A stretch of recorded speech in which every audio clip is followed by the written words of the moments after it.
New জার্সির MetLife স্টেডিয়ামে অতিরিক্ত সময়ের 106 মিনিটে এক গোলের স্বপ্নভঙ্গ হল লিওনেল মেসির আর্জেন্টিনার। দ্বিতীয়বারের মতো বিশ্ব চ্যাম্পিয়ন হল স্পেন। কিন্তু এই ফাইনাল ঘিরে আলোচনা থেমে থাকেনি ট্রফিতেই। মঞ্চে ট্রফি হাতে ওঠার পরও সরে দাঁড়াতে রাজি হননি খোদ যুক্তরাষ্ট্রের প্রেসিডেন্ট। ফলে শিরোপা উদযাপনের সেই মুহূর্তই পরিণত হয় বিতর্কের কেন্দ্রে। আর সেই একই মঞ্চে পদক নেওয়ার সময় ঘটে যায় আরেকটি আলোচিত দৃশ্য, যা নিয়েও ছড়িয়ে পড়ে নানা জল্পনা। তবে এই ফাইনালের আসল গল্প লুকিয়েছিল মাঠের বাইরে, এক তরুণ মুসলিম ফুটবলারের মধ্যে। খেলা শুরুর আগে ও শিরোপা জয়ের পর তার মোনাজাত নাড়িয়ে দিয়েছিল গোটা মুসলিম বিশ্বকে। আর তার ফিলিস্তিনের প্রতি প্রকাশ্য সংহতি এই ফাইনালকে রূপ দিয়েছিল এক ভিন্ন মাত্রায়। এমনকি বোমা বিধ্বস্ত গাজার অন্ধকার আকাশও কেঁপে উঠেছিল স্পেনের এই জয়ের আনন্দধ্বনিতে। কেন গাজাবাসী এই জয়কে নিজেদের জয় বলে মনে করল? কিভাবে একটা ফুটবল ফাইনাল পরিণত হলো ফিলিস্তিন ইসরায়েলের এক প্রতীকী লড়াইয়ে? আজকের প্রতিবেদনে থাকছে ঠিক এই প্রশ্নগুলোর উত্তর। ম্যাচের পরিসংখ্যান বলছে বল দখলে স্পেন এগিয়ে ছিল প্রায় 65%। মেসি পুরো ম্যাচে বল স্পর্শ করেছেন মাত্র 15 বার, যেখানে ইয়ামালের পায়ে বল এসেছে 26 বার। আর্জেন্টিনার গোলরক্ষক এমিলিয়ানো মার্তিনেজ একাই গড়েছেন ফাইনালের ইতিহাসে সর্বোচ্চ সেভের রেকর্ড, তবু দলকে বাঁচাতে পারেননি।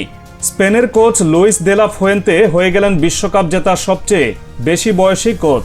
মেসির জন্য এই হার মানে ইতিহাসের সবচেয়ে সফল প্রজন্মের বিদায় ঘণ্টা। তবে পরিসংখ্যানের বাইরে গিয়ে এই ফাইনালে সবচেয়ে বেশি আলোচিত হয়েছেন মাঠের এক ভিন্ন কারণে। স্পেনের সেই তরুণ তারকা, যার বয়স আর জার্সি নম্বর দুটোই ছিল 19। খেলা শুরুর ঠিক আগে বিশেষ মোনাজাতে অংশ নিতে দেখা গিয়েছিল লামিন ইয়ামালকে। শিরোপা নিশ্চিত হওয়ার মুহূর্তেও একইভাবে সৃষ্টিকর্তার প্রতি কৃতজ্ঞতা জানিয়ে মোনাজাত করতে দেখা যায় তাকে।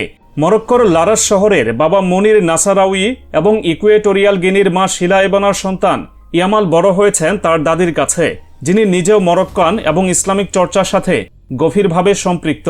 এপ্রিলে স্পেন মিশর প্রীতি ম্যাচের সময় ধর্মীয় বিদ্বেষের প্রতিবাদে ইয়ামাল সামাজিক যোগাযোগ মাধ্যমে সরাসরি লিখেছেন যে তিনি মুসলিম। সৌদি আরবের বিপক্ষে গ্রুপ পর্বের ম্যাচে নিজের প্রথম বিশ্বকাপ গোলের পর সিজদা করে উদযাপন করেছিলেন তিনি, জানিয়ে আন্তর্জাতিক গণমাধ্যমেও ব্যাপক আলোচনা হয়। মুসলিম বিশ্বজুড়ে সামাজিক যোগাযোগ মাধ্যমে এই দৃশ্য ব্যাপকভাবে প্রশংসিত হয়।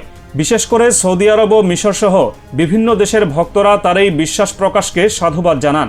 দাবি করা হচ্ছে ফাইনালে খেলা দুই দলের মধ্যে ইয়ামালই একমাত্র মুসলিম খেলোয়াড় ছিলেন। তার জার্সি নম্বর 19, আর ঠিক 19 বছর বয়সেই বিশ্বকাপ জয়ের কাকতালীয় মিল অনেকের নজর কেড়েছে। শুধু ইয়ামাল একা নন, গোটা স্পেনেই মুসলিম জনগোষ্ঠীর উপস্থিতি এখন উল্লেখযোগ্য এক বাস্তবতা।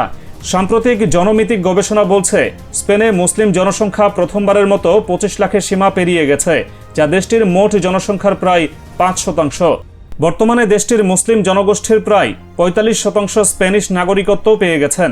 বাকিদের একটি বড় অংশ মরক্কো বংশোদ্ভূত, যা ইয়ামালের নিজের পারিবারিক শেকড়ের সঙ্গেও মিলে যায়।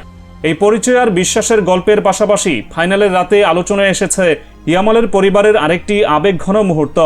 শিরোপা জয়ের আনন্দে যখন পুরো স্পেন দল উদযাপনে মেতে ওঠে, গ্যালারিতে আলাদা করে নজর কাড়েন ইয়ামালের ছোট ভাই কেইন। পুরস্কার বিতরণী অনুষ্ঠানে যুক্তরাষ্ট্রের প্রেসিডেন্টের হাত থেকে ভাইয়ের মেডেল নেওয়ার মুহূর্তে উচ্ছ্বাসে ফেটে পড়েন ছোট কেইন, যা মুহূর্তেই ভাইরাল হয়ে যায়। এই উদযাপনের মাঝেই ঘটে যায় আরেক অস্বস্তিকর দৃশ্য। ট্রফি হস্তান্তরের পরও মঞ্চ ছাড়তে অনীহা দেখান যুক্তরাষ্ট্রের প্রেসিডেন্ট ডোনাল্ড ট্রাম্প। স্পেনের ফুটবলাররা যখন শিরোপা উদযাপনের প্রস্তুতি নিচ্ছিলেন, তখনও মঞ্চেই দাঁড়িয়ে থাকেন তিনি। ফিফা প্রেসিডেন্ট ইনফান্তিনো তাকে সরে দাঁড়ানোর অনুরোধ জানান এবং মঞ্চ জুড়ে দৌড়ে গিয়ে তাকে সরানোর চেষ্টা করেন। ভিডিওতে দেখা যাচ্ছে ফিফা কর্মকর্তাদের পাশাপাশি স্পেনের একজন খেলোয়াড়ও ট্রাম্পকে ভদ্রভাবে কাঁধে হাত রেখে সরিয়ে দেন, যাতে খেলোয়াড়রা নিজেদের মতো ট্রফি উদযাপন করতে পারেন। উল্লেখ্য, গত বছর ক্লাব বিশ্বকাপ চেলসি পিএসজি ফাইনালেও একই ধরনের ঘটনা ঘটেছিল। এই ঘটনার পাশাপাশি সামাজিক যোগাযোগ মাধ্যমে আরেকটি ভিডিও নিয়েও আলোচনা শুরু হয়।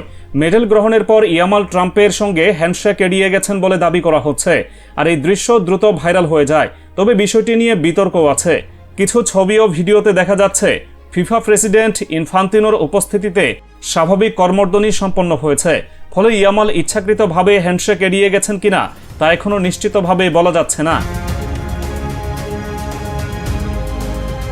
এই পুরো উদযাপনের মাঝেই বারবার আলোচনায় আসছে আরেকটি বড় প্রশ্ন, স্পেন কেন ফিলিস্তিনের পক্ষে এত সরব, আর বাস্তবে ফিলিস্তিনের জন্য তারা কি করছে। 2024 সালের 28 মে স্পেন সরকার আনুষ্ঠানিকভাবে ফিলিস্তিন রাষ্ট্রকে স্বীকৃতি দেয়। একই দিনে নরওয়ে ও আয়ারল্যান্ডও একই সিদ্ধান্ত নেয়। স্পেন ইসরায়েলে আংশিক অস্ত্র রপ্তানি বন্ধ করে দেয়। দক্ষিণ আফ্রিকার আনা গণহত্যার অভিযোগকেও আন্তর্জাতিক আদালতে সমর্থন জানায়।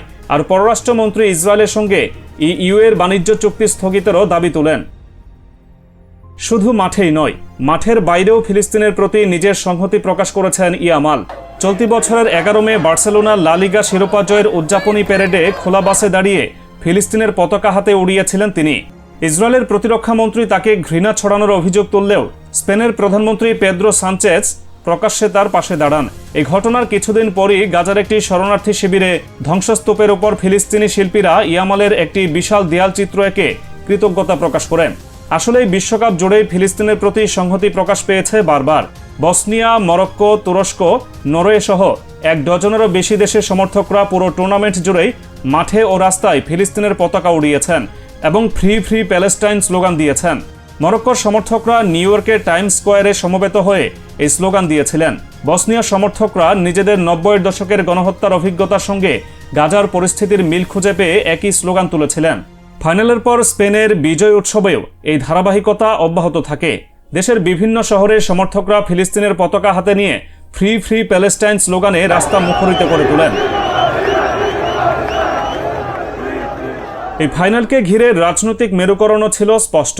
আর্জেন্টিনার প্রেসিডেন্ট হাভিয়ের মিলেই বরাবরই ইসরায়েলের প্রতি প্রকাশ্য সমর্থন জানিয়ে আসছেন এবং দূতাবাস তেল আবিবকে জেরুজালেমে সরিয়ে নেওয়ার ঘোষণাও দিয়েছেন। ফাইনালের ঠিক আগেই ইসরায়েলের প্রধানমন্ত্রী নেতানিয়াহু আর্জেন্টিনার রাষ্ট্রদূতের কাছ থেকে জার্সি নিয়ে প্রকাশ্যে মেসিদের সমর্থনের কথা জানান।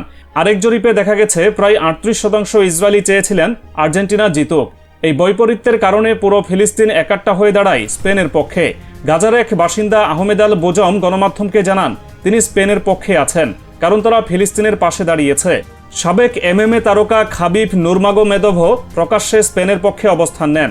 আর কিছু আর্জেন্টাইন সমর্থক স্মরণ করিয়ে দেন যে কিংবদন্তি দিয়েগো মারাদোনাও একসময় ফিলিস্তিনের প্রতি নিজের সংহতি প্রকাশ করেছিলেন। গাজায় ফাইনালের আগে ভিন্ন এক দৃশ্য ঘটেছিল। বিদ্যুৎ ও জ্বালানির চরম সংকটের মধ্যেই ইসরায়েলি হামলায় অঙ্গ হারানো ফুটবলারদের নিয়ে গঠিত গাজা আল ইরাদা নামের একটি দল প্রতীকী বিশ্বকাপ ফাইনালের আয়োজন করে, যেখানে স্পেনের প্রতিনিধিত্বকারী পক্ষ 3-1 গোলে জয়ী হয়। মূল ফাইনালের সময় গাজার শরণার্থী শিবিরে হাজার হাজার মানুষ জেনারেটর চালিত প্রজেক্টর বা মোবাইল ফোনে খেলা দেখেন। আর স্পেনের জয় নিশ্চিত হওয়ার সঙ্গে সঙ্গেই বাস্তুচ্যুত ফিলিস্তিনিরা স্প্যানিশ পতাকা হাতে রাস্তায় নেমে আসেন। খেলা শেষে সামাজিক যোগাযোগ মাধ্যমেও দেখা গেছে আবেগঘন নানা প্রতিক্রিয়া। এক পরিচিত ক্রীড়া বিশ্লেষক তার এক পোস্টে লেখেন, স্পেনের এই জয়কে তিনি শুধু একটি ফুটবল শিরোপা হিসেবে দেখছেন না, বরং এতে খুঁজে পাচ্ছেন গাজা ও ফিলিস্তিনের মানুষের কষ্ট আর আনন্দের এক প্রতীকী মিশ্রণ। একদিকে বিশ্বকাপ জয়ের উচ্ছ্বাস, অন্যদিকে একজন তরুণ মুসলিম ফুটবলারের প্রকাশ্য ধর্মীয় পরিচয়, তার ফিলিস্তিন সংহতি আর গোটা টুর্নামেন্ট জুড়ে ছায়া ফেলা ভূরাজনীতি, সব মিলিয়ে 2026 বিশ্বকাপের ফাইনাল শুধু মাঠের লড়াইয়ে সীমাবদ্ধ থাকেনি, হয়ে উঠেছে এক বৃহত্তর বৈশ্বিক আলোচনার কেন্দ্রবিন্দু। ধ্বংসস্তূপের মাঝে দাঁড়িয়ে স্প্যানিশ পতাকা উড়িয়ে গাজাবাসী বিশ্বকে জানিয়ে দিল, যেখানে প্রতিবাদ আছে, যেখানে ভালোবাসা আছে, সেখানে পরাজয় অসম্ভব।